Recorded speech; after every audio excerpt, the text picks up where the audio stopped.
आज इस कहानी के द्वारा आप जानेंगे कि कैसे आपका मन लगातार आपको पागल बना रहा है और क्या ना कर कर आप अपने मन को नियंत्रित कर सकते हैं। किसी राज्य में एक बहुत प्रसिद्ध कलाकार था। उसकी कलाकारी यह थी कि वह किसी को भी हंसा सकता था। लोग कहते थे कि वह रोते हुओं को भी हंसा देता था। उस व्यक्ति की प्रसिद्धि सुनकर वहां का राजा उसे अपने महल बुलवाता है। उस राजा की भी एक खासियत थी और वह खासियत यह थी कि आज तक उस राजा को कोई हंसा नहीं पाया था। राजा को अहंकार था अपनी प्रसिद्धि पर और कलाकार को विश्वास था अपने हुनर पर। वह कलाकार राजा के सामने अपनी कलाकारी दिखाना शुरू करता है।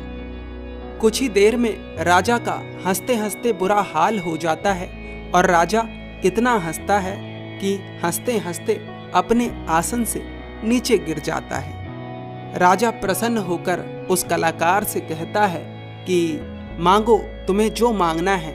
आज मैं बहुत प्रसन्न हूँ। तुम्हारी कलाकारी ने मुझे हंसा दिया।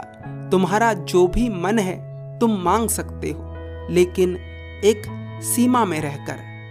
कलाकार कहता है, क्षमा करिए राजन, परंतु जो मैं मांगूंगा वह आप दे ना सकेंगे। कलाकार की बात सुनकर राजा को बहुत क्रोध आ जाता है। राजा कहता है, यदि अभी अभी तुमने मुझे हंसाया ना होता तो मैं इसी क्षण तुम्हारे प्राण ले लेता। तुमने बहुत बड़ी बात कही है। क्या तुम्हें मेरी क्षमता पर संदेह है? मांगो, क्या मांगना है? वह कलाकार कहता है, ठीक है महाराज, यदि आप चाहते हैं कि मैं आपसे कुछ मांगूं तो मेरी मांग यही है कि मुझे एक दिन के लिए राजा बना दिया जाए। कलाकार की मांग सुनकर राजा सोच में पड़ जाता है, पर राजा अहंकारी था और अहंकार में मनुष्य की बुद्धि काम नहीं करती। राजा कहता है, ठीक है, अगले 24 घंटे के लिए यहाँ के राजा तुम हो। राजा आसन से उतर जाता है और उस कलाकार को आसन पर बिठा देता है। राजा बनने के बाद सबसे पहले वह कलाकार राजा के सभी भरोसेमंदों को कार्य से निकाल देता है और अपने आदमियों को रख लेता है। उसके बाद राजा को फांसी की सजा सुना देता है और पूरे राज्य को हड़प लेता है।